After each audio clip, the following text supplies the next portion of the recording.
How are you doing this morning? I'm very well. Welcome to the show. Thank you for inviting me. Oh, well, what can we... He snuck up behind me. There he is! What can we do for you? Well, I've got a kind of a weird situation going on. Had I known I was going to be talking to you, I would have made it a much more complicated question. No, please. Do me a favor. Simple's good. Well, at my late stage in life, I decided that I wanted to build a computer, and I ended up building myself my dream computer. Great. Everything went well, except now every time I boot it, instead of going directly into my Comfort in Windows screen, right, I now have to go through the black and white screen that shows me all the details that that I don't really need to know.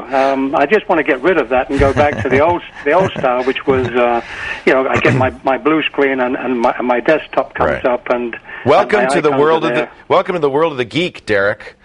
Did you build this computer component by component? Yes, I did, yes. Yeah. So when you buy a computer from HP or Dell or any big manufacturer, they hide those details under an advertisement that says HP, Dell, and so you don't see them. But unless you want to make an ad in there for Derek Computers, you're going to see the startup information. And actually, most geeks want to see that. It tells you something about what's going on in the startup, and it makes it much easier to diagnose a system crash. Now, if you want to hide it, there may be a way to do it. It kind of depends on the BIOS that your motherboard is using. Many motherboard BIOSes allow you to put in your own, that's called a splash screen, your own splash screen. So you could, in fact, say, this computer made by Derek. That's what Dell does. That's what HP does. There's just a little area in the firmware that stores a splash screen. So what motherboard did you use?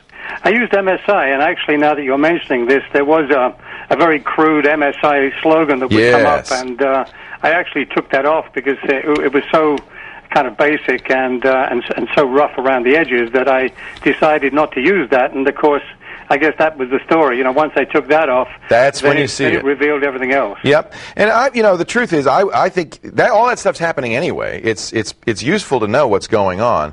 I'm going to look and see if it's possible to change the MSI splash screen, because if it is, then you could create your own. Usually, it's just a bitmap, and you create your own bitmap. I don't see off the top of my head, but I'm almost positive most motherboards nowadays, MSI certainly, that's a very good company, will allow you to do that. So that switch that you turned on and off in the BIOS setup that says turn splash screen on and off. Yes. You've turned it off. Now you're seeing what was going on behind that splash screen. If I were you, Derek, I would actually leave it, because I think that can be useful. For you. It says what drives you've got attached. It shows you stuff booting up. It doesn't last that long, does it? No, it was just something totally different, because in the past I've always bought computers from stores, and as you say, Dell. they all have their own screens HP. coming up. Right. And if it's Hewlett-Packard, then it's... In fact, what I often do is teach people to hit the escape key to see what's underneath that screen, so they can figure out what's going on with it. So my personal, all my systems, I see that stuff because I can look at it and see what's going on. In fact, in Unix systems, it goes on and on and on, and it tells you a lot more information.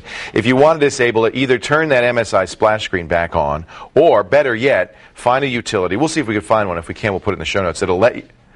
Mikey says there is one that'll let you modify, put your own bitmap in there. You can have, you can have a beautiful picture of a sunny Palm City day, and just put that there, and that's something nicer to look at. And the truth is, you can always hit escape and see what's under it. So there is an MSI program. There is it's boot something. I can't think of the name of what. It comes from ObjectDoc, the same. ObjectDoc. StarDoc does a program that allows you to customize that boot screen, that you can create either custom ones or take from a library of like 5,000. And you're talking about the BIOS boot screen, right? Yeah, the BIOS boot screen. Okay. It'll completely cover it over, and I had one running that was like Athens 2004 Olympics and stuff like that. It's now 2006, and it's in Italy, but there's dozens and not dozens. There's thousands of them out there. It's called Bootskin. Yeah, that's it. And it's free from stardock.com, Derek. STARDOCK.com, and it will let you. Well, this changes your Windows XP boot screen, but if you think this one will also do the BIOS, I recall. Oh yes, it does. Yeah. And then they have some alternative versions depending on your BIOS.